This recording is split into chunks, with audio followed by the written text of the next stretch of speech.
Oke, kita mulai. Bismillahirrahmanirrahim. Assalamualaikum warahmatullahi wabarakatuh. Waalaikumsalam warahmatullahi wabarakatuh. Selamat sore semuanya. Sore, Pak. Sehat ya? Gimana kabar kalian, sehat? Alhamdulillah sehat, Pak. Alhamdulillah sehat ya. Ini masuk semua ya? Masuk semua kan? Masuk semua atau ada yang belum join? Ketua tingkatnya bagaimana? Sudah, Pak. Sudah join semua ya? Iya, Reza itu. Vita itu Rizky Novita. Iya, Rizky, Pak. Widya itu siapa Widya ini? Belum ada ini. Tahu dia memang nggak pernah masuk, Pak, di MK lain juga. Sama yang ini, yang apa? Tanda ini apa sih? 0822 388 3484 38 ini siapa ini belum join? Kak Reza. Oke, nggak masalah. Kita mulai aja ya. Tinggal 2 orang. Kalau kita mulai saja. Oke, sebelum kita mulai ke materi hari ini, jadi hari ini agendanya adalah saya ingin menjelaskan bab 3 ya. Namun sebelum ke situ, kita sedikit review judul yang sudah kalian ajukan di WA, di grup WA. Barangkali ada pertanyaan dari kalian, entah itu terkait dengan apa namanya itu judul yang saya tolak kah, atau ada kebingungan apa tentang judul? Silakan. Saya kasih kesempatan dulu sebelum kita masuk ke bab 3. Ada? Judul saya, Pak. Siapa? Mahdia. Kenapa? Iya, Pak. Mahdia. Sudah tak komentarin kan? Apa Mahdia judulnya? Ya, tapi Perbandingan metode pengajaran. Balita itu ya? oh iya, Pak. Balita. Saya ganti lagi, misalkan kalau perbandingan antara metode pembelajaran ceramah dengan model pembelajaran jigsaw gitu gimana, Pak? Boleh, tapi ini boleh. Jadi itu perbandingan, nanti penelitiannya perbandingan. Tapi jangan bandingin ceramah sama jigsaw, tapi jigsaw sama yang lain gitu. Maksudnya yang sama-sama model pembelajaran interaktif atau model pembelajaran inovatif. Kayak misalnya model jigsaw sama model NHT. Nah, itu dibandingin. Jangan sama ceramah. Pasti pasti lebih tinggi jigsaw gitu kan. Kemungkinan besar. Ya. Jadi cari model yang sama-sama model pembelajaran aktif atau inovatif. Gitu ya. Iya, Pak, ya. Dari segi rumus oke itu saya oke. Ya. Oke, ada lagi sebelum kita mulai? Ada? Atau semuanya sudah oke ya kayaknya ya? Nomor 4 itu siapa? Lupa, saya belum Rumintang. oke. Rumintang belum, Solatia juga ya? Ya, Solatia malah nggak ada ngirim. Solatia nggak ada ngirim? masih nyari judul yang lain, Pak. Sudah, nanti saya tunggu di grup ya. Ya, Pak. Siapa lagi?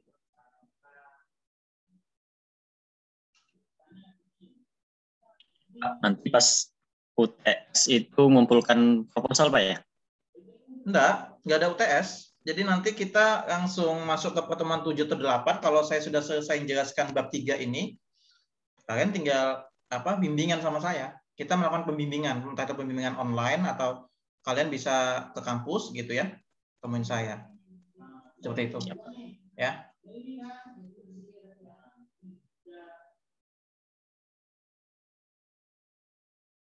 Sudah cukup? Kita langsung aja? Langsung aja ya? Iya, Pak. Oke. Jadi barang siapa yang judulnya sudah saya ACC, yang sudah oke, maka silahkan langsung menyusun bab 1. Jadi jangan langsung nyusun bab 1, 2, 3, tapi pelan-pelan bab 1 dulu. Silahkan susun bab 1, kemudian kalau mau ke kampus temui saya di ruangan. Ya, nih ruangan saya gitu ya. Ruangan yang sempit ini, ruangan yang sederhana ini. Silakan datang untuk pembimbingan gitu ya. Pun jika misalnya Pak saya nggak sempat ke kampus, ya sudah kirim lewat WA atau lewat email gitu ya. Nanti kita akan koreksi secara live gitu ya. Kita akan koreksi langsung di Zoom gitu ya. Gitu, pembimbingannya seperti itu. Ya. Oke, kita akan mulai bab jadi mulai minggu depan sudah boleh mengirimkan gitu ya, atau mulai nyusun. Jadi saya jelasin materi, kalian sambil nyusun gitu ya, entah itu besoknya gitu dan seterusnya. Jadi sambil gitu, bukan berarti harus nunggu selesai bab 3 langsung nyusun, enggak. Tapi dari sekarang sudah boleh nyusun, karena kan saya sudah jelasin bab 1, bab 2. Jadi dari sekarang mulai susun gitu ya. Semakin cepat Anda menyusun, ya semakin cepat juga nanti ACC dari saya, dan semakin ringan ketika nanti UAS. Ketika UAS mengumpulkan proposal sudah dalam bentuk jilitan, bab 1, bab 2, bab 3, lebih enak gitu ya. Seperti itu. Jadi silakan manage waktu masing-masing. Karena ini tugas individu. Ya ibaratnya kalian latihan skripsi lah, gitu kan.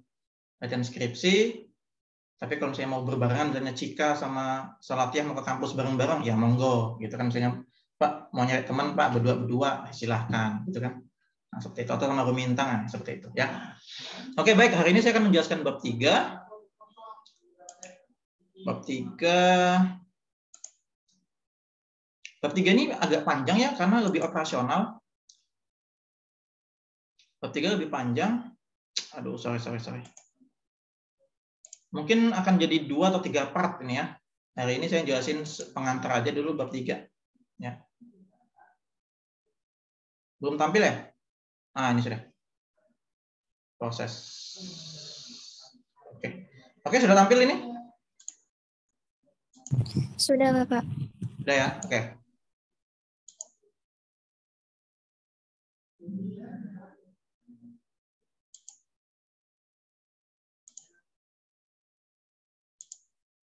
Sebentar.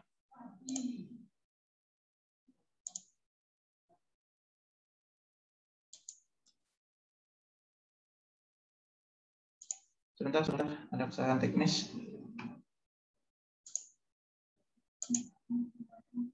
Sebentar ya, sebentar.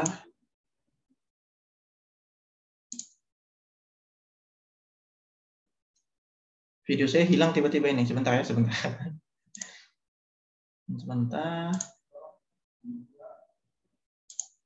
Oke. Oke, saya akan pin dan kita akan share screen. Ya. Oke. Sudah tampil ya? Sudah, Pak. Oke, baik. Jadi bab 3 metode penelitian. Nah, di bab 3 nanti sistematikanya atau susunan subbab-subbabnya adalah nama jalan. Ini dia. A, pendekatan dan jenis penelitian. Jadi subbab pertama ada pendekatan dan jenis penelitian, lalu tempat dan waktu atau tempat dan waktu penelitian, ini kurang lengkap ya. Kemudian populasi dan sampel, definisi operasional, teknik pengumpulan data, instrumen pengumpulan data, serta teknik analisis data. Gitu ya. Jadi nanti ini akan nyambung semua dari judul ya, judul kalian. Misalnya saya ambil contoh ini ya yang paling atas, Cika pengaruh metode membaca Glenn Doman gitu ya. Nah, berarti nanti analisis datanya bagaimana kalau judulnya pengaruh gitu kan. Kalau judulnya pengaruh, teknik analisis datanya menggunakan uji apa. Nah, gitu. Kemudian kan ujinya ada banyak, kayak yang saya sudah share di mata kuliah komputer gitu ya. Kemudian nanti mengujinya bagaimana? Menggunakan software SPSS itu. Gitu ya. Jadi judul itu akan berpengaruh, atau jenis penelitian kalian itu akan berpengaruh pada analisis data. Kalau tadi ada si Lulu ya, Lulu itu perbandingan. Nah, perbandingan berarti nanti ya akan berbeda analisis datanya dengan Cika. Beda itu nanti rumusnya, gitu. Karena Cika pengaruh, gitu kan. Kalau Lulu perbandingan jelas, jadi bandingin menggunakan uji T, uji T, entah itu nanti 2 sampel, gitu ya. Yang sampel independen atau yang dependen, tergantung itu nanti apakah mau pakai yang menggunakan 2 kelas atau 1 kelas sebelum sesudah. Nah, nanti beda lagi itu, tergantung desainnya lagi gitu ya, karena semuanya nyambung gitu ya, dari judul, rumusan, hipotesis sampai analisis data itu nyambung semua gitu. Semuanya nyambung gitu. Ya.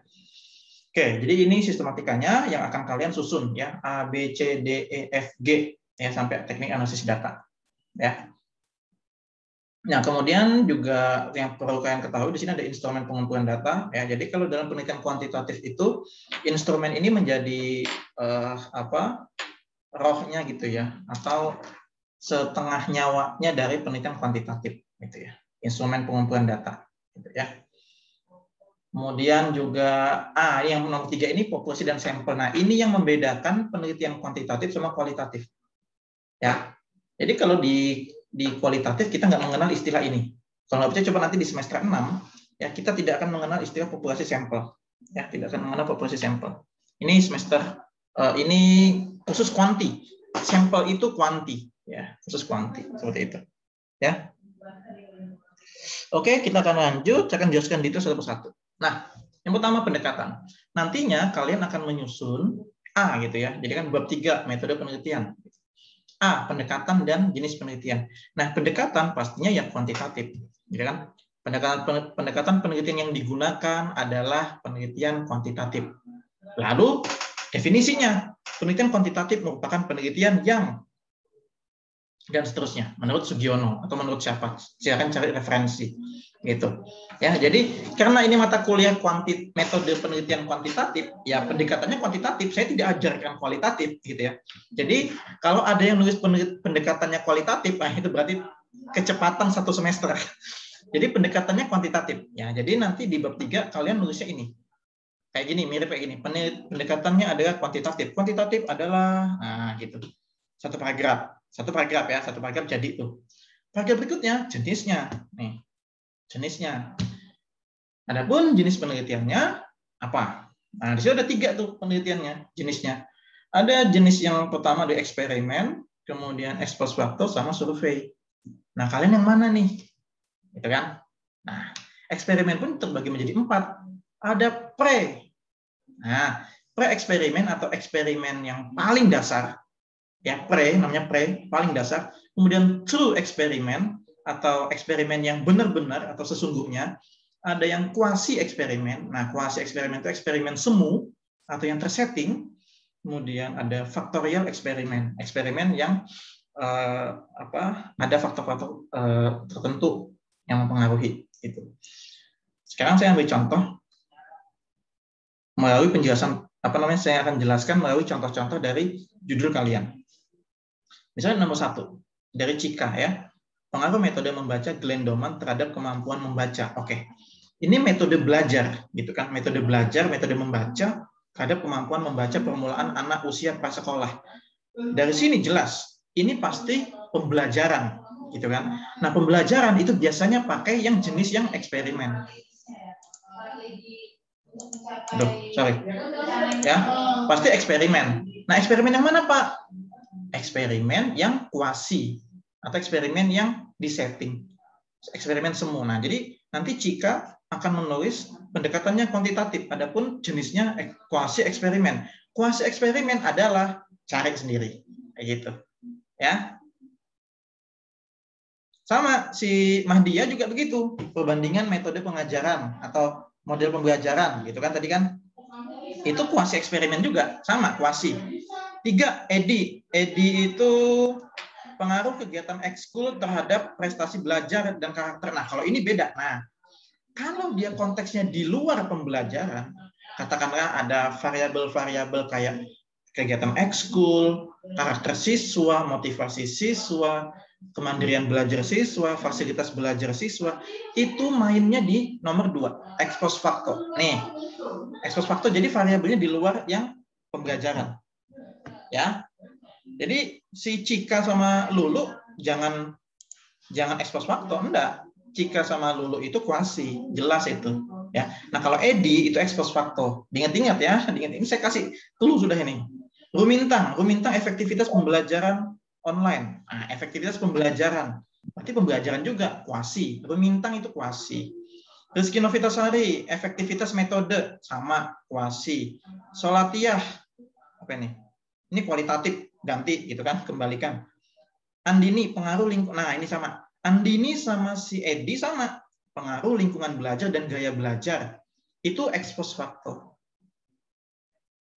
Jadi nggak main di kelas.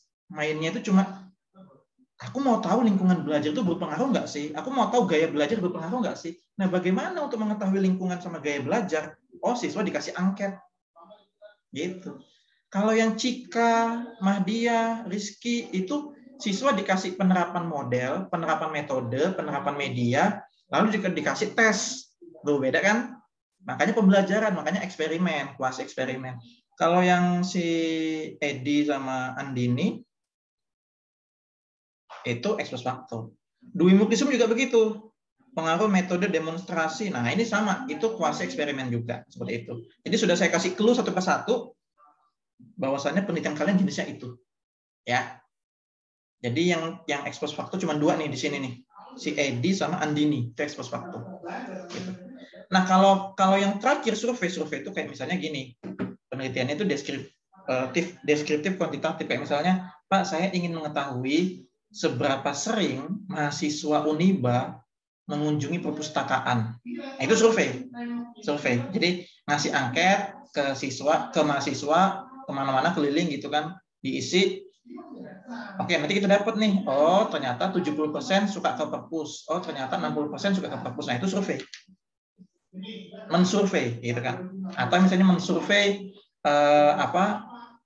di uni atau di kelas kalian gitu ya, yang suka makan kue coklat. Nah, itu survei. Minimal kayak gitulah contohnya. Nah, bisa dipahami ya? Dari jenis penelitian ini ada 3. Bisa dipahami? Bisa, Bapak. Bisa ya? Oke. Jadi jangan kebalik-kebalik. Saya nggak mau lihat lagi nanti kalau bab 3-nya ada yang kebalik-kebalik. Diingat-ingat. Hampir semuanya kuasi eksperimen, kecuali Edi sama Andi ini tadi. Expose faktor. Kalau nggak berubah judul. Ya. Bisa, Pak? Oke. Ya, seperti itu ya. Paham ya? Sekarang kita lanjut. Nah, sekarang desainnya. Nah, ini yang banyak. Ini saya bilang banyak tadi ya. Desain kuantitatif ada banyak. Saya yang mana ya, Pak? Gitu kan. Nah, ini dia. Ini nggak usah dihafal. Sekali lagi nggak usah dihafal. Nanti saya kasih PowerPoint-nya. Nggak usah dihafal. Silakan nanti disesuaikan dengan kemampuan kalian, kemampuan peneliti. Ya, disesuaikan kemampuan peneliti. Yang pertama, desain yang pre-eksperimental. Nama desainnya adalah one shot case study design. One shot, satu kali tembakan. Maksudnya apa? Ini gambarnya nih, ada X, ada O. Mahdia ngajar, jangan Mahdia deh. Mahdia kan bandingin ya. Si Cika ya. Cika ngajar menggunakan metode apa tadi nih? Metode membaca Glenn Doman. Ya, Glenn Doman. Lalu dikasih anak-anak itu dikasih tes untuk mengetahui kemampuan membaca. Nah, sudah sekali aja ngajar, kasih metode tertentu, ngasih tes, selesai. One shot, satu kali tembak, gitu kan? Ini yang paling sederhana, ya. Penelitian yang paling sederhana, seperti itu. Sebentar, ada iklan ya.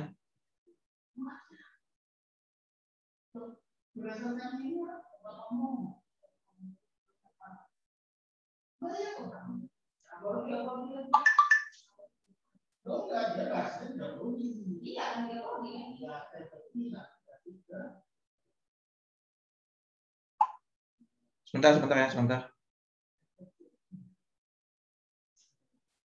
Oke, kita lanjut.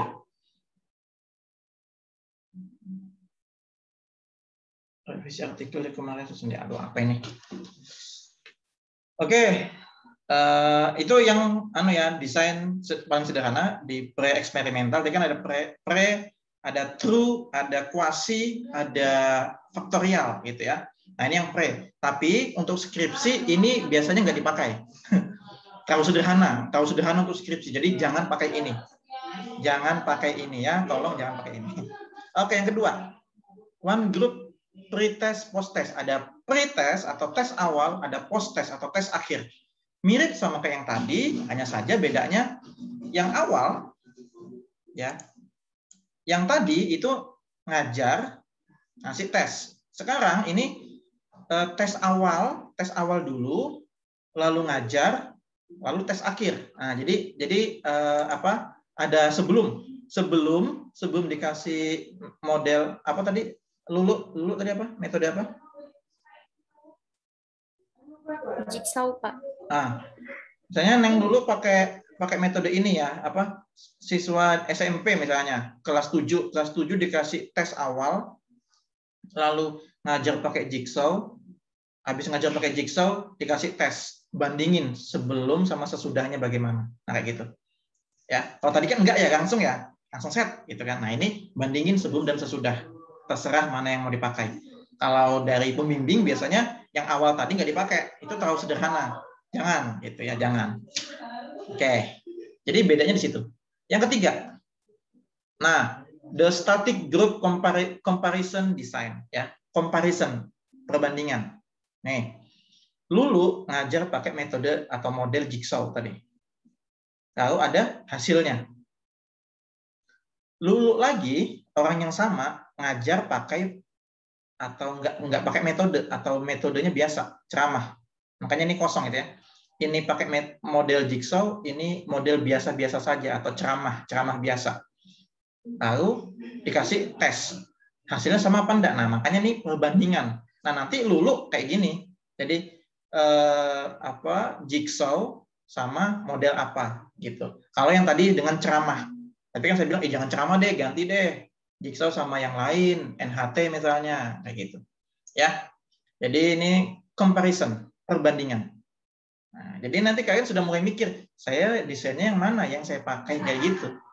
Ya, dari judul kalian yang kalian ajukan. Gitu. Lanjut, true. Nah, ini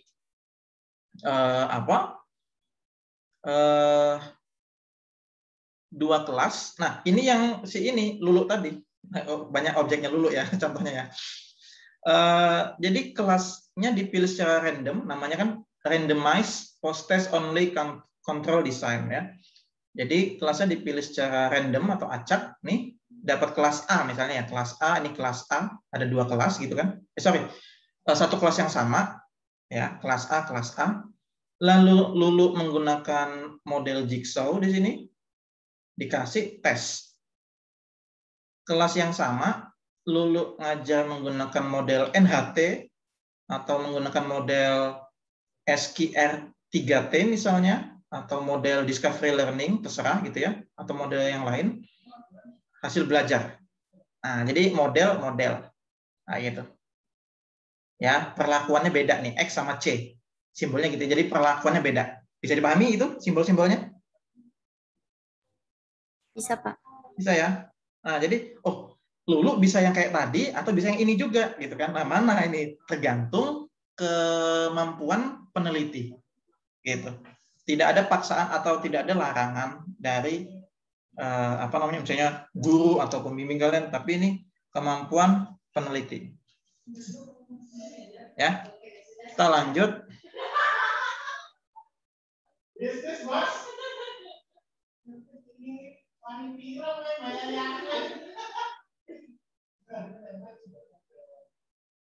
Lanjut. Ini bisa juga yang ini, bisa juga ya. Lulu bisa juga yang ini ya. Jadi bedanya di mana? Bedanya ini ada tes awal gitu ya. Jadi kelasnya sama-sama kelas A gitu ya, kelas A ya, random dipilihnya, dapatnya ini. Kemudian tes awal ngajar menggunakan model jigsaw, tes akhir. Tes awal ngajar menggunakan model NHT, tes akhir. Nah, kalau Lulu sanggup ini, ya lakukan. Gitu. Pak, saya nggak mau pakai tes awal, Pak, langsung aja. Ya sudah yang ini tadi. Post-test only. Pak, kayaknya enak pakai tes awal. Ya sudah, pre-test, post-test. Ada dua. Gitu. Suka-suka peneliti, sesuai kesanggupan peneliti. Gitu ya. Seperti itu. True. Nah, ini true. Kalau tadi masih pre. Nah, yang biasa ini pre. Ini sudah true eksperimental. Yang penelitian benar-benar eksperimen. Gitu. Maksudnya di atas levelnya pre tadi, gitu ya. Seperti itu.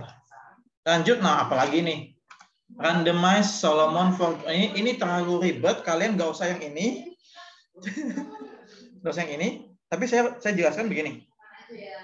Kelas A.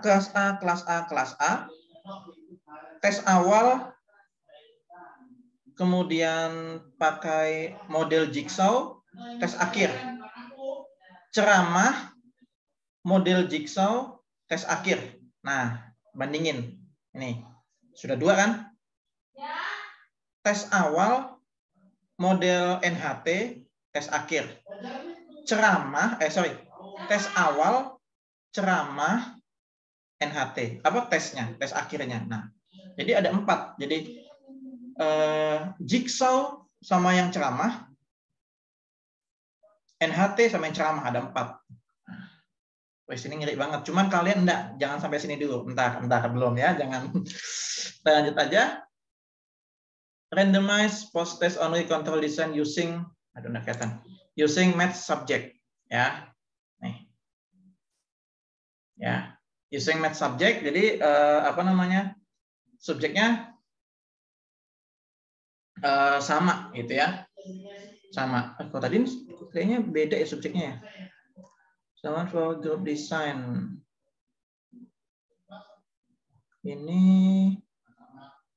Ini lebih kepada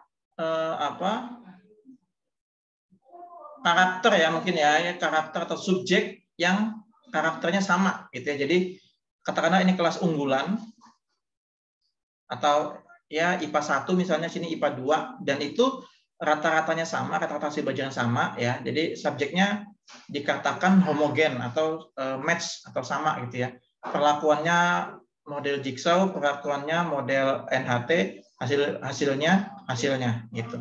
Ya, subjeknya sama seperti itu. Lalu ini pengembangan yang tadi namun menggunakan tes awal dan tes akhir. Itu aja bedanya. Dan ini nggak usah dihafalin beneran, ini terlalu banyak untuk dihafal ya. Lalu ini yang kalian pakai kuasi eksperimental ya. Kuasi eksperimental non equivalent post test only control group design. Nah ya, non equivalent. Kenapa non equivalent? Ya nggak sama. Satunya menggunakan model jigsaw, kemudian ngukurnya pakai tes hasil belajar, satunya ceramah, sama-sama hasil belajar. Jadi nggak equivalent, nggak sama gitu ya. Makanya tadi saran saya si Lulu tadi kalau bisa modelnya yang sama-sama model yang inovatif misalnya gitu. Jadi ini kan nggak equivalent, nggak seimbang lah ceramah sama jigsaw misalnya gitu ya.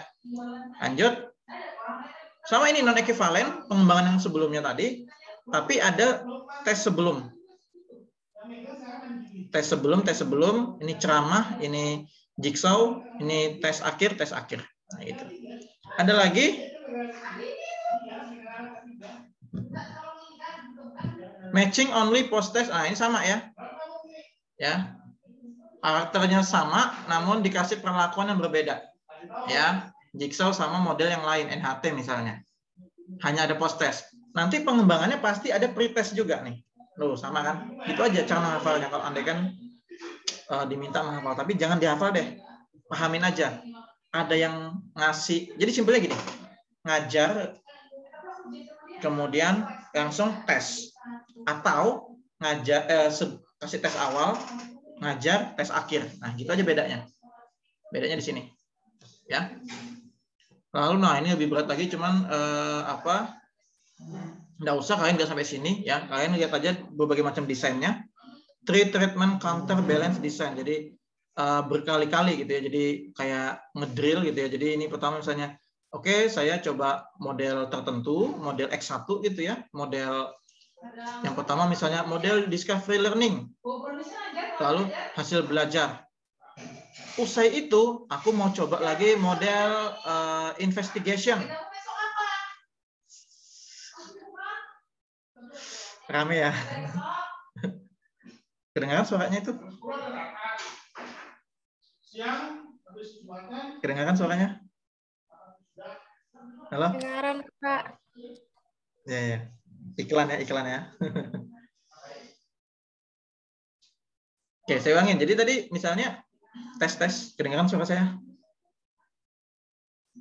Dengaran, Pak. Dengar, Pak. Oke. Jadi ini model discovery learning, lalu kita kasih tes hasil belajar. Dilanjut, habis discovery learning, aku mau nyoba model lain. Model X2 atau model investigation misalnya. Hasil belajar lagi. Habis itu menggunakan model yang lain lagi, model NHT tadi, number head together. Hasil belajar lagi, ya. Dan seterusnya. Gitu ya. Kelas yang lain juga begitu perlakuannya.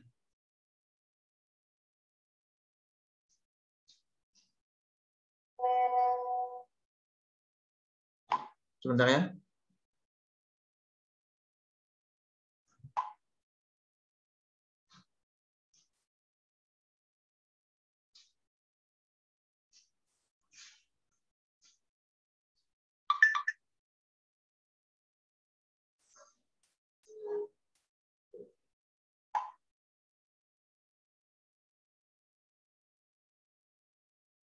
Sebentar, iklan.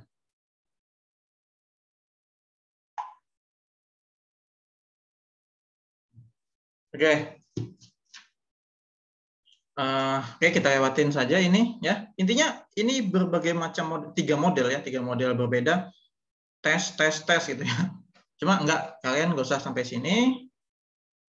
Ini sama juga ya, basic time series design. Jadi pretest pertama dikasih ya, pokoknya dikasih tes kedua, tes ketiga, tes keempat, lalu penerapan model 1 kali, lalu hasil belajar 4 kali juga. Ya, basic time series design. Ya. Ini enggak sampai sini kalian, enggak usah. Ada lagi faktorial. Nah, faktorial ini ada faktor-faktor tertentu dalam eksperimen. Ya.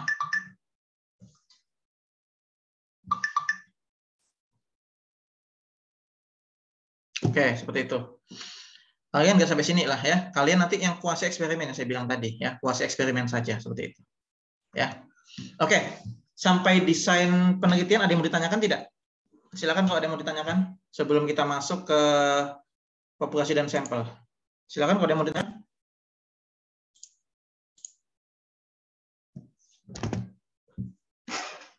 Apa yang mau didiskusikan? Silakan.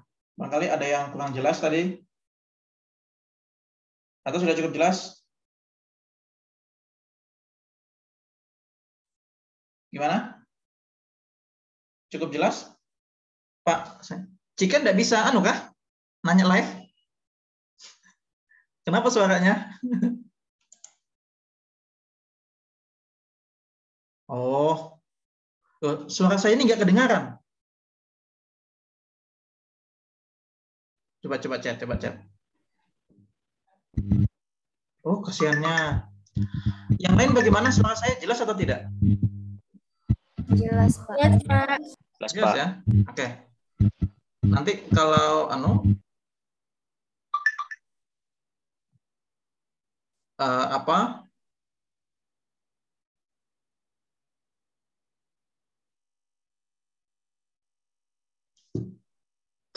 karena rumah saya samping musola oke, sudah nanti kalau misalnya kurang maksimal nanti bisa nonton ulang ya di YouTube, ini kan saya rekam ya Cika ya. Mohon maaf ya, ada rebanaan. Kenapa kamu tidak ikut rebanaan? Oke, gak ada pertanyaan ya? Gimana? Atau Cika aja, Cika tadi katanya Pak saya mau bertanya, silakan tanya lewat chat, nggak apa-apa.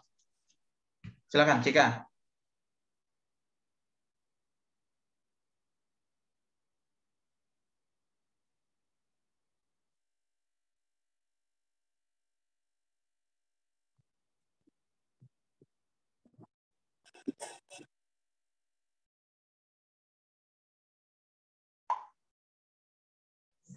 Sudah berhenti Pak rebanannya, saya bisa bertanya langsung. Oke, silakan. Tadi kan Bapak bilang apa yang punya saya sama Lulu itu pakai desain apa Pak? Yang kuasi. Tapi kalau misalkan pakai desain yang pertama yang tadi Bapak jelasin yang agak-agak simple itu, nggak apa-apa, nggak harus kuasi juga desainnya, atau harus sama-sama kuasi? Nggak apa-apa sebenarnya nggak apa-apa ya. Kalau untuk sebenarnya gini, kalau untuk mini riset ya katakan Pak ini untuk latihan aja nggak apa-apa sebenarnya gitu ya. Namun kalau untuk hitungan skripsi, sepengetahuan saya Kalau yang pre itu nggak dipakai biasanya kalau untuk skripsi.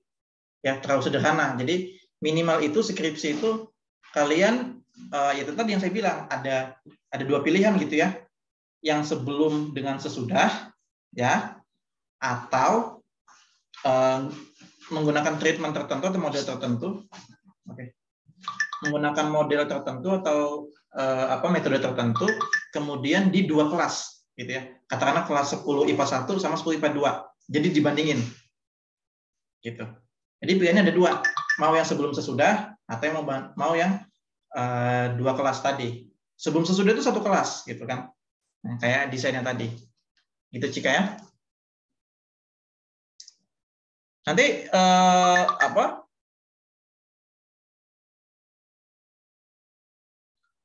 nanti lebih detail saya kasih contoh pas ini ya, ngetik bab 3 gitu ya nanti. Ini kan penjelasan dulu. Penjelasan gitu kan.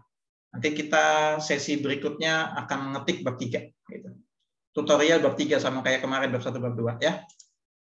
Oke. Ada lagi?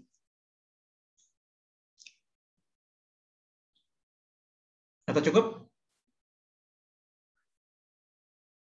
Lanjut ya. Lanjut? Lanjut, Pak. Lanjut ya. Oke, kita lanjut ke ya, tadi sudah faktorial. Sekarang ke ini dia. Ini yang penting juga nih ya. Yang saya bilang, populasi dan sampel ya. Jadi yang membedakan kuantitatif sama kualitatif salah satunya adalah penggunaan istilah populasi dan sampel gitu. Kalau di kualitatif nggak menggunakan populasi gitu. Kualitatif misalnya, Pak, saya nanti semester 6 penelitian kualitatif sama dosennya gitu ya. Kalian meneliti satu orang saja itu sudah boleh gitu kan. Itu kualitatif gitu. Ya. Saya mau wawancara sama kepala sekolah aja, Pak, boleh nggak? Boleh. Katakanlah judul penelitiannya kinerja kepala sekolah SMP Negeri 5 Balikpapan. Ya boleh. Kinerja kepala sekolah, tanyanya kepala sekolah satu aja gitu. Boleh nggak? Boleh. Seminimal mungkin satu aja boleh gitu. Ya. Pak, mau data tambahan boleh nggak? Ya boleh juga. Wakilnya, ya, wakil kepala sekolahnya atau gurunya ada 3. Dapat 3 sumber data, ya. Atau 3 subjek atau informan. Nah, kalau di kualitatif nyebutnya begitu. Kalau di kuantitatif, populasi dan sampel. 3 boleh nggak? Jangan. Kalau kuantitatif, ya, itu beberapa referensi, ya, beberapa referensi menunjukkan bahwa idealnya untuk data yang berdistribusi normal, ya, itu dalam satu ini subjek datanya itu minimal 30 orang itu populasinya 30 orang gitu. Jadi memang datanya cukup besar gitu ya. Namun kalau dalam pembelajaran misalnya Pak kelas saya misalnya si Cika di SMP mana di pondok pesantren misalnya gitu kan. Ternyata siswanya cuma 22, ya sudah nggak apa-apa. Apakah nggak boleh Pak? Tadi kan katanya harus 30. Ya karena kondisinya seperti itu, apalagi sekolah swasta yang misalnya masih sedikit minat siswa ke sana, ya sudah 22. Nah, itu nanti teknik samplingnya ada. Nanti saya jelasin habis ini. Ya, jadi populasi dan sampel itu sama-sama jumlahnya, nggak masalah itu, ada yang begitu. Belum ya? Oke. Ini kayaknya dia pakai Zoom juga nih. Kalau nanti ter-close, ya, mohon maaf ya. Oke. Halo, masih ada orangnya di sini? Tadi tampil nggak tulisannya tadi itu? Kayaknya ada yang pakai juga itu.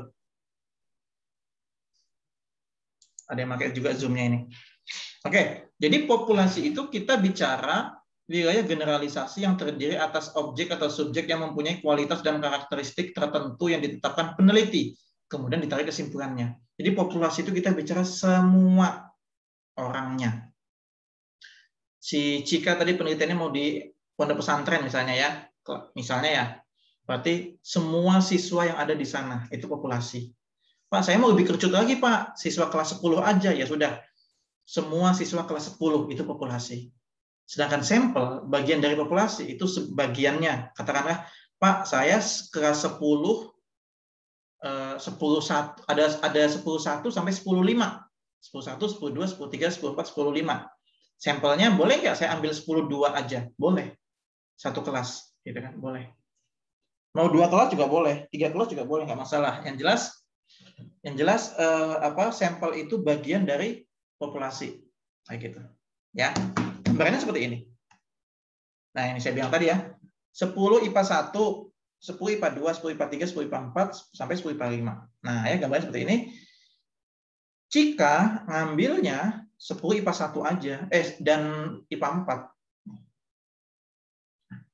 2 kelas ini nanti bisa digeneralisasi menjadi hasil penelitian. Ini kayak gini gambarnya ya. Ini populasi semuanya, diambil sampel yang oren-oren, lalu menggunakan statistik inferensial, yang menggunakan uji-uji nanti, namanya statistik inferensial, lalu digeneralisasi hasil penelitiannya itu bisa seperti itu ya. Nah, kalian mungkin pernah dengar ini nggak, iklan gitu ya, iklan kayak iklannya begini, misalnya iklan kecantikan kosmetik gitu ya. 9 dari 10 orang wanita pernah dengar itu nggak? Pernah nggak sih? Ya? Iya, Pak. Pernah. 9 dari 10 wanita kulitnya putih misalnya.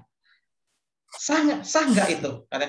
Pak, satu orang kan nggak dipakai gitu kan? Satu orang nggak pakai kosmetik itu, sah nggak? Sah.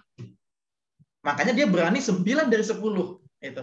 Tapi kalau misalnya, Pak, dari 10 orang yang pakai kosmetik itu cuma 3, boleh nggak itu diiklankan atau dipakai datanya itu untuk digeneralisasi ke 10 populasi wanita? Nggak boleh. 3 dari 10 wanita, nggak valid. Makanya tadi saya bilang ada minimalnya. Tergantung besar populasi kayak gini. 2 dari 5, boleh. 1 dari 5, mungkin masih mikir-mikir. Gitu. Jadi menentukan sampel itu juga ada hitung-hitungannya. Gitu, paham ya? Nah, misalnya, apalagi sekolah negeri, kelasnya banyak. Misalnya, 10-nya itu IPA-nya sampai IPA 9. Ambil cuma 1 kelas. Ya jangan. 1 dari 9 kelas, nah kayak gitu.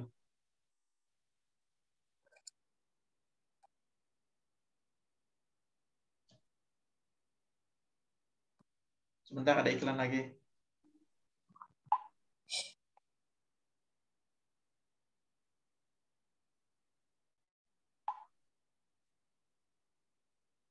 Oke, jadi kayak gitu ya. Jadi 9 dari 10 orang kayak gitu-gitu itu maksudnya adalah digeneralisasi menjadi populasi, dan itu sah, dalam kuantitatif sah. Pak, saya punya populasi 100 orang siswa. Saya ambil 70 siswa. Boleh nggak? Boleh. Boleh 70 siswa. Dan 70 itu bisa langsung kalian simpulkan, misalnya pembelajaran menggunakan model jigsaw, meskipun cuma ngajar ke 70 siswa, itu bisa digeneralisasi. Bisa diambil kesimpulan, boleh. Seperti itu. Ya. Bisa dipahami populasi sampel? Gampang ya? Bisa ya? Oke. Sekarang Pak, gimana cara menentukannya atau tekniknya gimana? Teknik ngambil sampel atau teknik sampling namanya. Nah, ada istilahnya itu teknik sampling atau teknik untuk menentukan sampel dari populasi yang ada. Ada 2 teknik, namanya probability sampling sama non-probability sampling. Ya.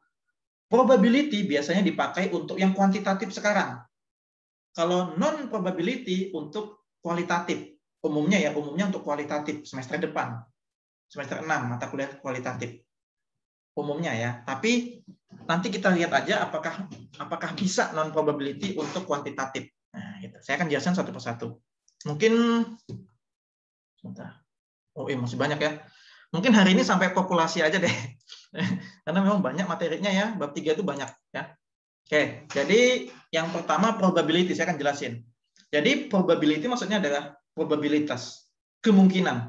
Sampling yang menggunakan kemungkinan-kemungkinan atau peluang, gitu kan. probability sampling. Nah, di sini ada 4.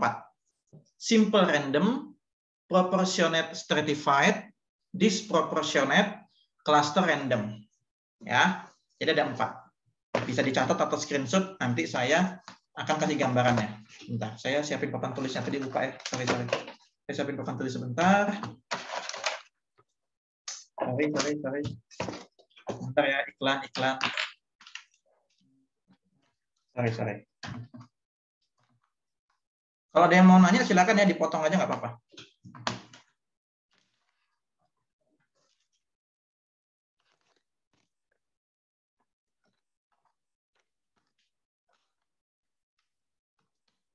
Oke. Saya akan jelaskan, saya akan kasih gambaran ya. Kalau simple, saya kasih pulpen. Nah, saya coret-coret di sini aja. Kalau simple itu kayak gini loh. Namanya simple ya. Simple itu kayak arisan. Nah, gitu aja ya, arisan.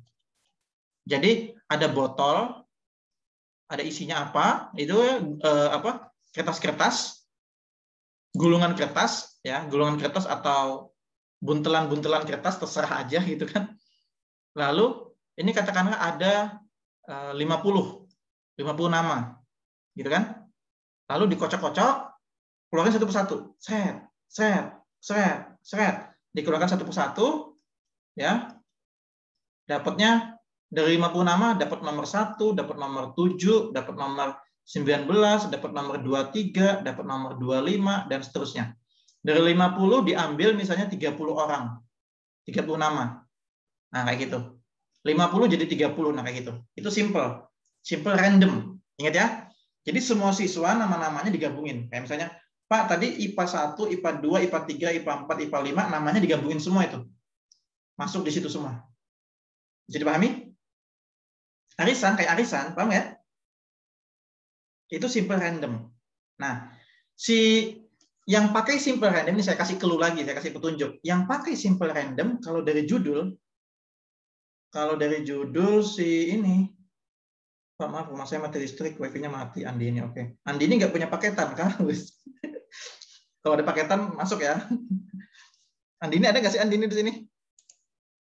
Oh, ya nggak ada ya. Berarti nggak punya paketan dia. Ya sudah.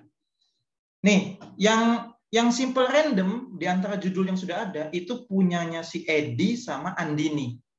Tuh ya, kasih tahu Andini kan nggak ada nih. Ya, jadi pengaruh ekskul. Nah, pengaruh ekskul, kegiatan ekskul. Jadi semua siswa ekskul. Oh, ini dibatasi dulu Edi nih. Ini ekskul siswa kelas berapa dulu nih Edi? Jadi misalnya siswa kelas 7 atau kelas 8 dibatasi. Kalau kelas 8 berarti semua siswa kelas 8. Oke, Edi. Mana? Ada Edi nggak sih? Hadir, Pak. Hadir. Ya, kayak gitu Edi ya. Jadi yang pakai simple random itu Edi sama Andini. Nih, sudah saya kasih petunjuk tuh. Jadi jangan salah nyusunnya nanti bab 3. Ya. Siap, Pak. Oke. Yang lain, nah, yang pengaruh model pembelajaran, perbandingan metode, efektivitas pembelajaran daring, efektivitas storytelling, ini nanti kalian, ya, saya kasih petunjuknya, kalian itu pakai yang cluster random, pakai yang ini, yang D, cluster random sampling. Nanti saya jelasin kenapa cluster, gitu ya. Oke, ini saya hapus dulu. Jadi ini khusus Edi sama Andini, itu simple random. Sama kayak tadi yang penelitian misalnya survei tadi ya, yang perpustakaan tadi itu cluster. Itu simple. Ya, itu simple random. Gitu ya. Yang saya ke papan tulis dulu sebentar. Papan tulis. Yang kedua ya, proporsional. Sudah kelihatan papan tulisnya?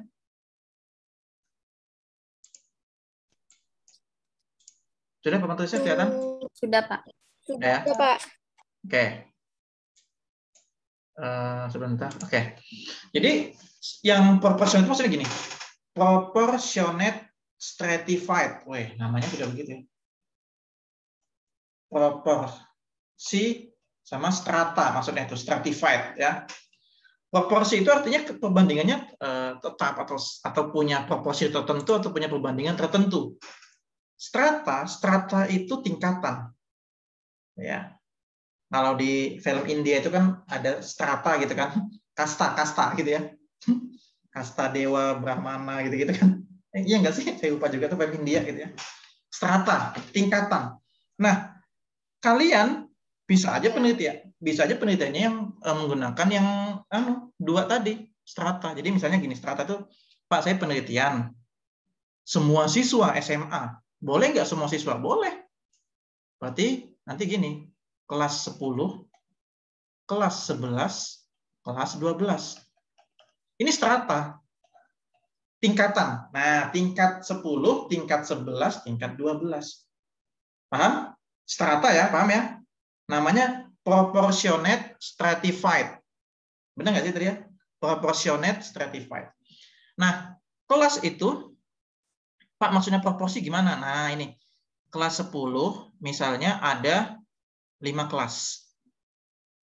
Ini ada 6 kelas.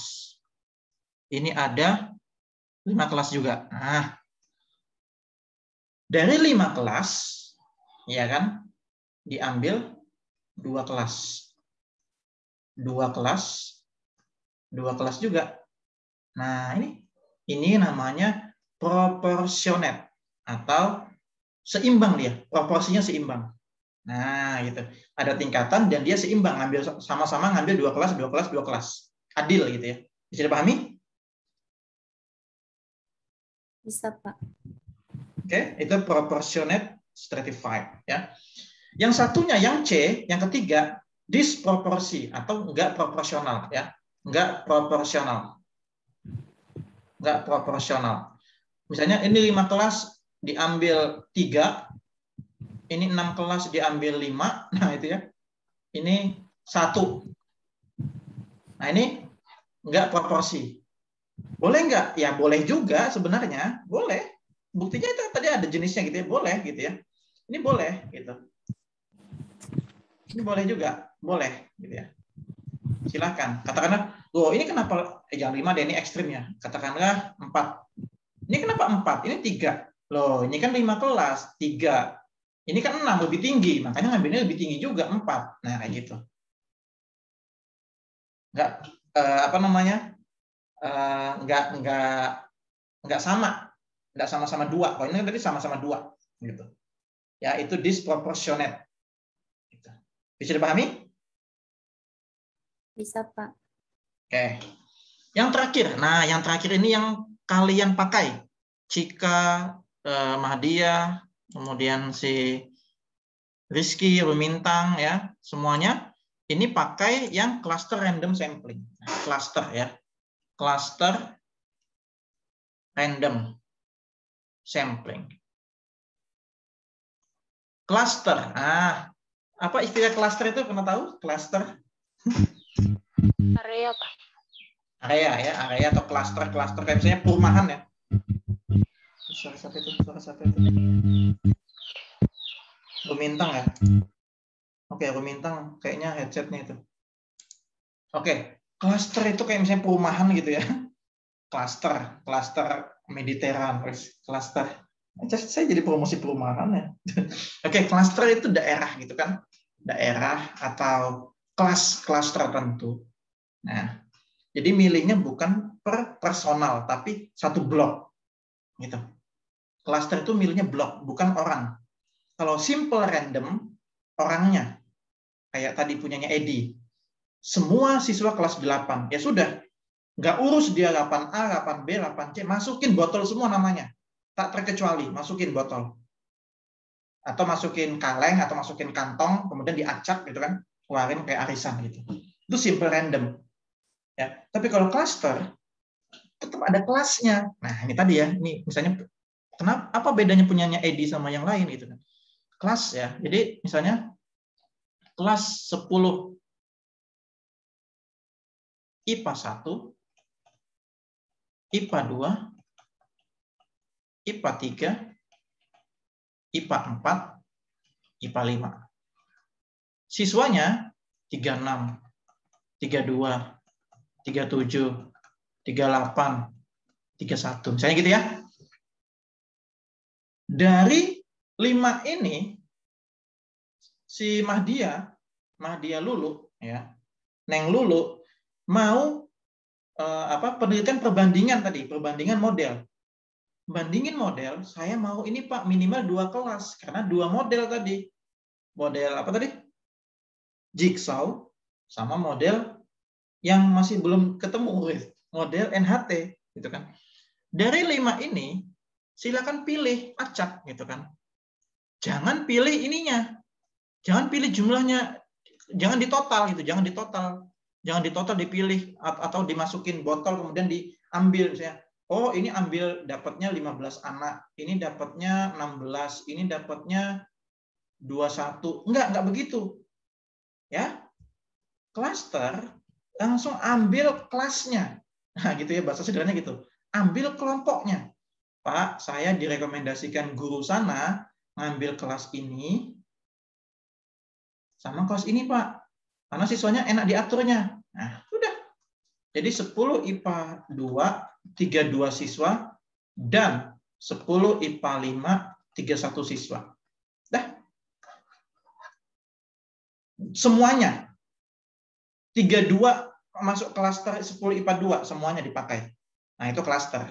Beda sama random, simple random tadi. Kalau simple random, personalnya, anak-anaknya, orang-orangnya. Kalau ini satu rombongan, wes. Gitu. Nah, kalian nanti yang pembelajaran makainya cluster random sampling. Tuh, sudah tak kasih petunjuk tuh. Gitu. Ya, itu bedanya di situ. Bisa dipahami sampai sini? Bisa, Pak. Bisa ya? Bapak izin bentar bukain pintu ibu saya, Pak. Oh, iya. Kunci pintunya. Ya, silakan. Oke, kita kalau bisa dipahami, kita lanjut ke PowerPoint ya. PowerPoint. Benar ya, nggak ada pertanyaan ya? Pak, jadi itu minimal 2 kelas gitu kah? Iya, minimal 2 kelas minimal. Ya, memang enaknya 2 kelas. Kalau tadi bandingin yang itu kayak punya Mahdia Lulu itu 2 kelas itu, jelas itu. Tapi kalau punya Cika, ya dari judulnya itu bisa 1 kelas. Pengaruh metode membaca Glenn Doman terhadap kemampuan membaca pemuat. Nah, ini bisa 1 kelas. Bisa 1 kelas, gitu. Jadi sebelum sesudah. Sebelum menggunakan metode membaca Glenn Doman gitu ya. Glenn Doman ya namanya ya. Sama sesudah membaca Glenn Doman gitu. Nah, itu 1 kelas. Makanya judul itu berpengaruh ke kelasnya nanti, ke capek apa enggak ya saya penelitian itu ya gitu. Makanya kan beda-beda sesuai kemampuan peneliti. Contoh lagi si Dwi Muklisum. Pengaruh metode demonstrasi terhadap kemampuan menulis. Nah, ini 1 kelas, bisa 1 kelas. Itu 1 kelas. Gitu. Pak, saya mau 2 kelas, Pak. Misalnya Dwi Muklisum ya. Boleh nggak 2 kelas, Pak? Boleh. Satunya demonstrasi di kelas tertentu, di kelas 8. Satunya metode ceramah. Di kelas 8 yang sama. Hidayatul Mustaqim. Boleh. Boleh seperti itu. Ya. Boleh diganti Pak judulnya. Aduh, kamu tahu apa namanya? Repot begitu jadinya apa? Rizky Novitasari, efektivitas metode pembelajaran storytelling. Oh enggak, ini oke, kalau punyanya Rizky, efektivitas metode pembelajaran ini bisa sebelum sesudah, bisa 1 kelas. Desainnya kan tadi ada sebelum sesudah ya. Pretest, ya kan? Pretest, kemudian dikasih metode storytelling, kemudian post test. Nah, bisa seperti itu. Ya. Makanya tadi saya bilang bisa seperti itu atau nah, kayak Lulu tadi 2 kelas. Metode storytelling, metode apa jigsaw. Nah, dia milih begitu judulnya, ya sudah saya ngikut gitu kan. Gitu loh. Pak, jadi satu kelas misalnya kelas 1 itu kelas A, B, C, D atau cukup kelas 1A gitu aja? Kelasnya ada 3 kelas itu A, B, C gitu kan? Iya. Oh iya. Jadi kelasnya A, B, C-nya itu juga diteliti juga, Pak? Nah, gini. Katakanlah tadi ada kelas A, B, C, ya kan? Nah, kalau Rizky sudah menganggap, jadi kan nanti ada ininya ya kan, teknik samplingnya gitu kan. Dari 3 kelas, saya ngambil satu dari 3 sudah cukup mewakili, atau apa, sampling ya, teknik samplingnya itu sudah mewakili ya, sampelnya 1 sudah mewakili 3 kelas, maka bisa digeneralisasi. Nah, judulnya itu bukan 1A lagi, tapi judulnya apa Rizky judulnya tadi itu? Efektivitas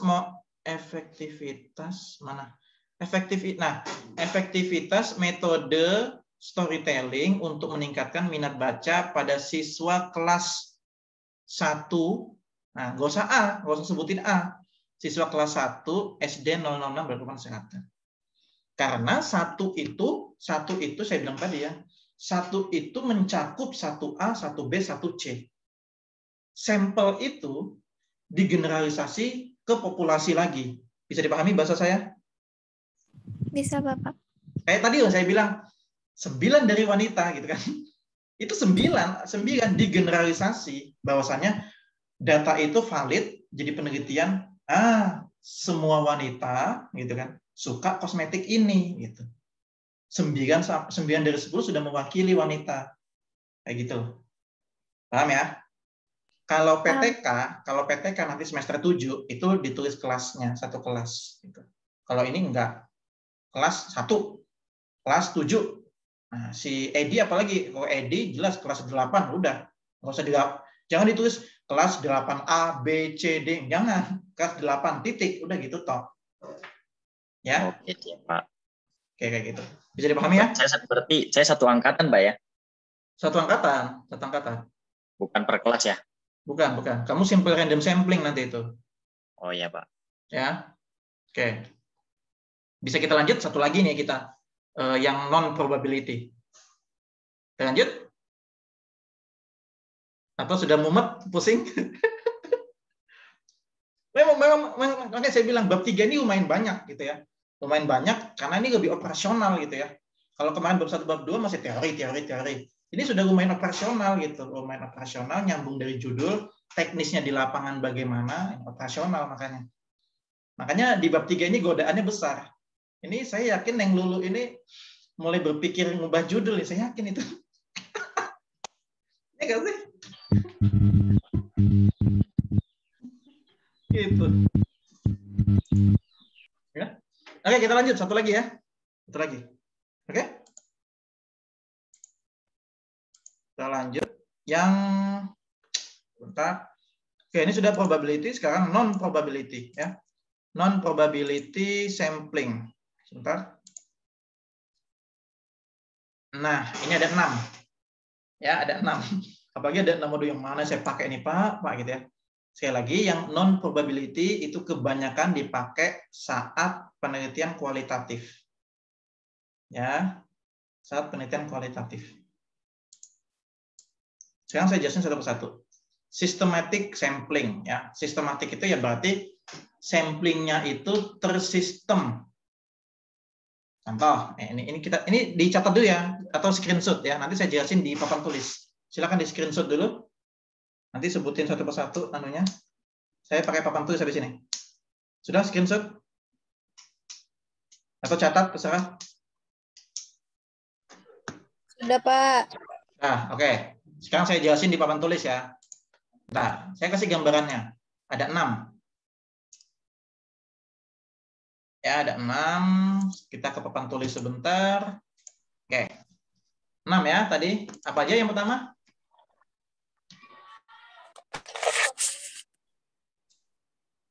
Apa tadi yang pertama? Sistematik. Oke, sistematik itu gini. Sistematik ya. Sistematis maksudnya gini. Kalau tadi misalnya Edi ya, Edi Pak, saya nggak mau random Pak, saya mau sistematis, boleh nggak? Boleh aja. Misalnya gini, Edi kelas, kalau boleh tahu ini fakta ya, real di lapangan kelas 8 jumlahnya berapa siswanya? Kamu hafal nggak? Atau kira-kira aja sudah? 100 ya, berapa? sekitar 180-an Pak. 180, wah negeri nih. Iya. 180 siswa. Ya, terbagi berapa kelas? Berapa kelas? 6 ya? 6. Kelas Pak 6. 6 karena 30-an ya kata-katanya. Oke.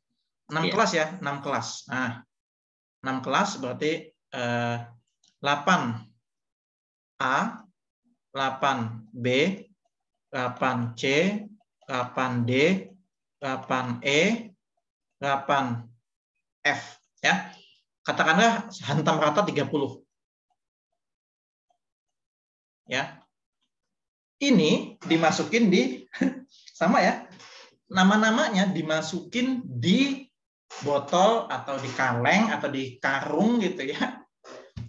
Ini apa namanya? Saya analoginya cara kayak arisan gitu ya. Tapi sebenarnya di Excel itu sudah ada caranya. Ada nanti caranya di Excel ya. Ini hanya saja gambarannya biar enak gitu ya. Jadi 30 siswa katakanlah, Pak, saya mau kasih kode, Pak, gitu kan. Katakanlah di kelas 8A itu absennya ya, absensinya itu A1, A2, A3, A4 sampai A30. Paham sampai sini? Paham ya? Yang B, B1, B2, B3, B4 sampai B30. Dan seterusnya. F1, F2 sampai F30. Ya. Nama siswa itu disensor gitu ya. Etika dalam penelitian ya. Jadi dikasih kode seperti ini, A1, A2 gitu ya, B1, C1, D1, E1. Nah, sistematisnya di mana? Nah, misalnya ya, sistematiknya itu gini. Pak, saya mau ambil sampel ya. Ambil sampel katakanlah ya, sampelnya itu 50% ya. 50% dari populasi. Ini misal ya. Berarti kan 90 siswa. Ya enggak sih? Ya, separuhnya. 90 siswa, saya mau ambil siswa yang ganjil misalnya. Silakan. Nah, ganjil. Berarti A1 kena, A3 kena, B1 kena, B3 kena. Yang B2 enggak, A2 enggak. Jadi nanti sistematisnya A1, A3, A5, A7, B1, B3, B5, B7, dan seterusnya, C1, C3, C5. Bisa dipahami ini maksudnya? Jadi ambil angka yang ganjil. Nah, itu sistematik. Atau, Pak, saya mau ambil yang genap aja, Pak. Saya suka genap. Ambil angka yang genap. Silahkan. Tersistem, silahkan gitu ya. Gitu. Bisa dipahami sistematik? Halo, bisa dipahami? Bisa, Pak. Saya? Oke. Seperti itu sistematik. Nah, silakan ini terserah mau di screenshot atau apa ya, atau di kain nyatat ya. Toh ini saya rekam juga gitu kan.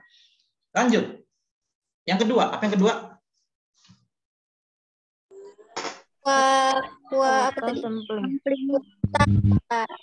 Apa? Kota sampling. Kuota sampling. Aku minta ini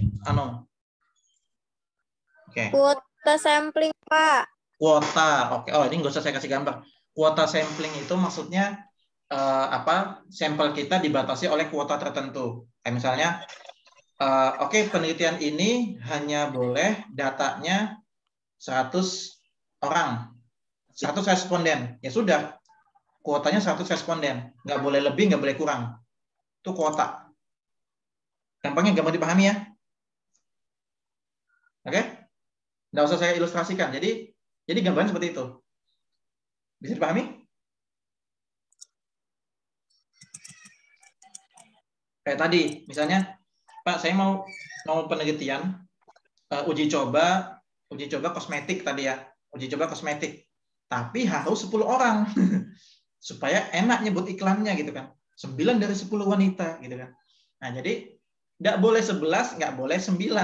Nggak enak nyebutnya misalnya. 7 dari 9 orang. Nah, 7 dari 9 wanita. 9 dari 11 wanita. Nah, nggak enak. Jadi itu kuota. Dia nentukan. Itu. Jadi dia tentukan biar enak gitu ya, easy listening gitu. Nah, itu suka-suka peneliti, boleh ya. Boleh-boleh saya seperti itu. Jadi dia menetapkan 10 kuota. Bisa dipahami ya itu ya? Gampang ya? Bisa? Bisa, Pak. Oke. Lanjut yang ketiga, apa lagi itu? Incidental sampling. Oh ya, ini nggak usah saya ilustrasikan juga. Incidental sampling itu maksudnya adalah kalau misalnya si siapa Edi tadi penelitian, kemudian ya incidental sampling. Jadi kalau penelitian kemudian misalnya penelitian survei gitu ya. Penelitian untuk mengetahui seberapa banyak atau persentase mahasiswa datang ke perpus Uniba misalnya gitu kan. Dia nyebar angket keliling ya, bisa nyebar angket keliling. Oh iya, selamat berbuka puasa Cika ya. Dia nyebar angket keliling, kemudian katakanlah, masih ada nih anketku nih belum tersebar. Gimana caranya? Katakanlah nggak sengaja ada orang lewat, gitu kan? Mahasiswa juga, dan dia belum ngisi angketnya. Bisa kita kasih, tolong dong isi. Nggak lama ada lagi lewat mahasiswa, ada lagi lewat, gitu-gitu. Nah itu insidental. Jadi yang kita temui secara tidak sengaja. Itu incidental sampling. Ya. Jadi yang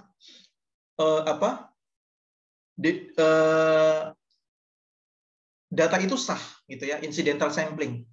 Gitu. Jadi yang tidak sengaja ditemui, incidental gitu ya. Bisa dipahami?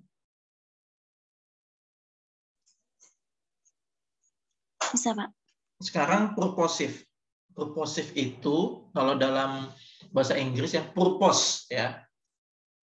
Purposive itu artinya bertujuan. Sampling bertujuan. Nah, ini biasanya penelitian kualitatif. Ini fix, ini kualitatif. Contohnya gini. Pak, saya mau penelitian yang berkaitan dengan kinerja guru matematika di SMP 1 misalnya. Maka targetnya atau subjek penelitiannya ya guru matematika. Guru matematika kelas SMP 1 tadi ya. Guru matematika kelas 7, guru matematika kelas 8, guru matematika kelas 9. Sudah. Jangan cari guru bahasa Indonesia. Gitu. Karena tujuannya apa tadi? Tujuannya penelitian untuk mengetahui kinerja guru guru matematika. Ya sudah 3 ini. Fokus di situ. Nah, itu purposive sampling. Oke, gampang ya, gampang dipahami ya. Pak, boleh nggak lebih dari 3 ini, Pak? Katakanlah kepala sekolah, boleh data tambahan, gitu ya. Atau untuk konfirmasi, 3 guru ini ngomongnya apa, dikonfirmasi sama kepala sekolah. Atau wakil ya, kalau SMP belum ada bidang-bidangnya. Wakil, gitu ya. Wakil kepala sekolah, boleh 5. Gitu.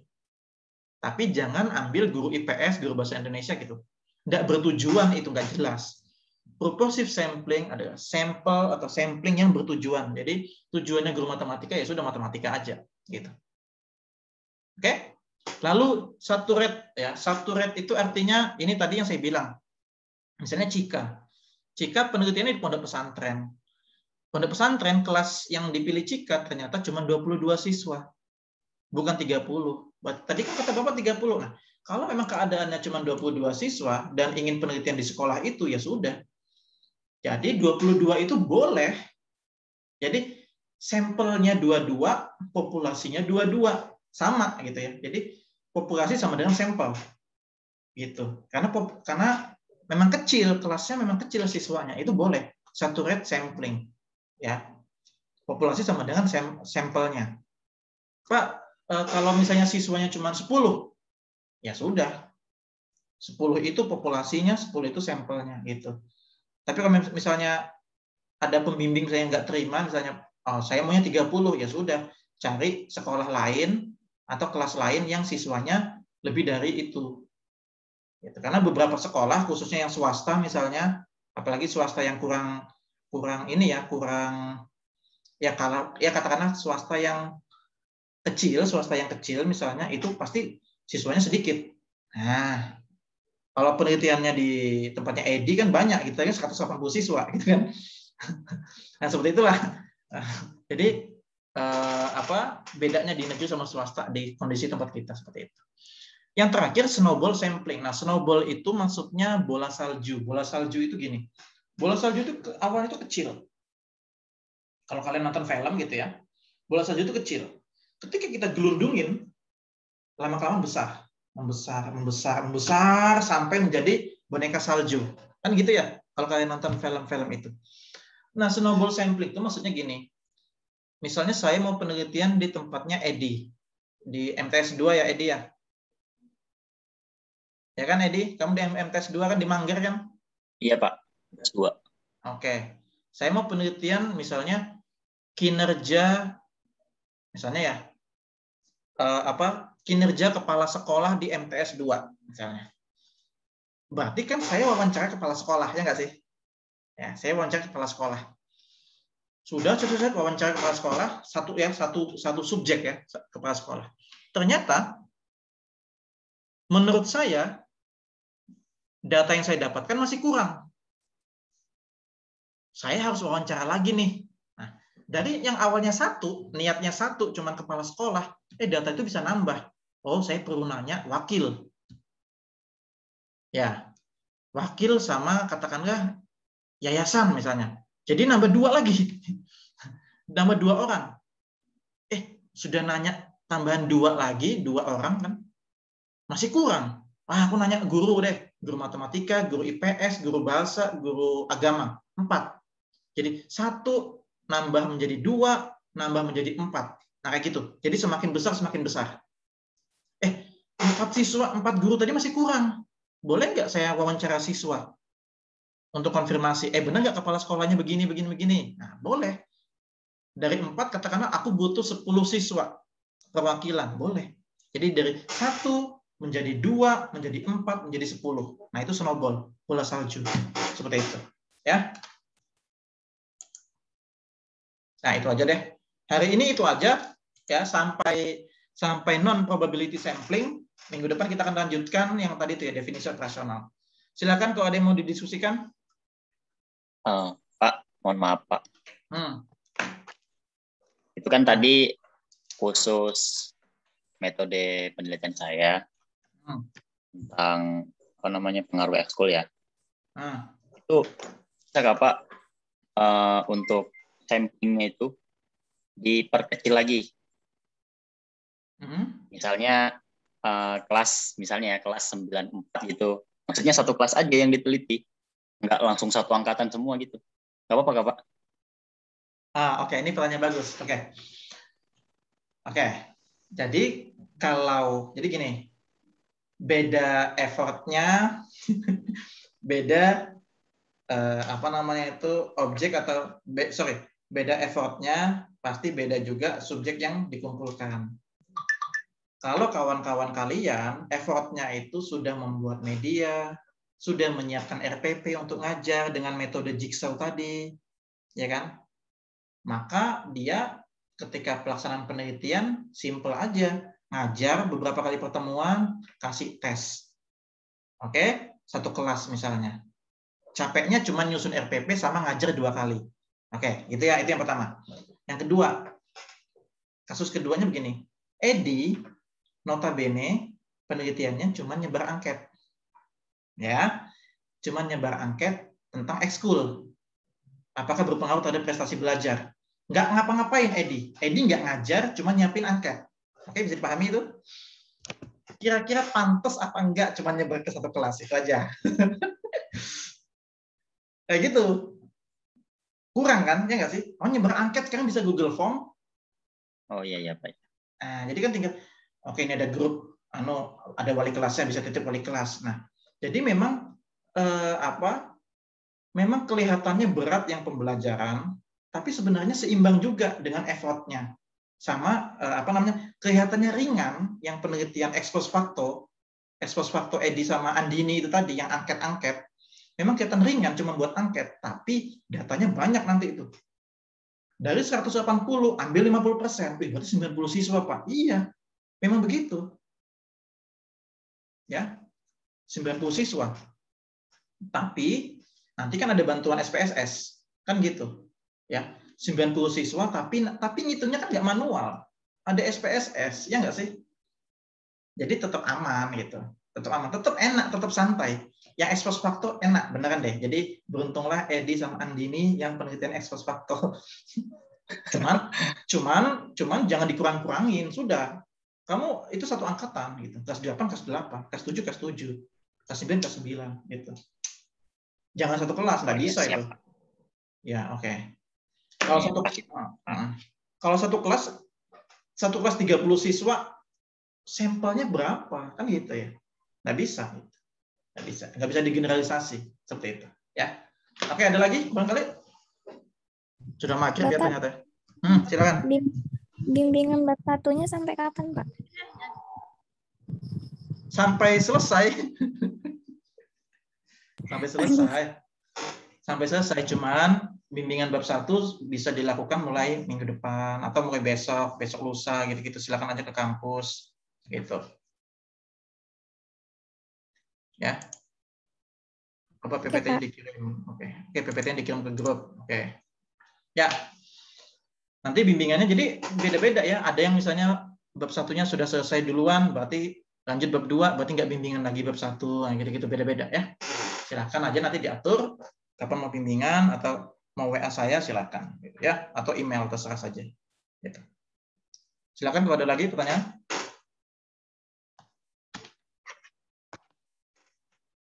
Atau sudah cukup? Sudah maghrib ternyata nih ya.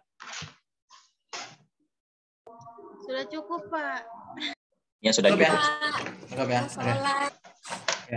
Siap, sudah. Otak sudah mau otak. Ya, memang bab 3 banyak yang saya bilang itu ya, banyak sekali.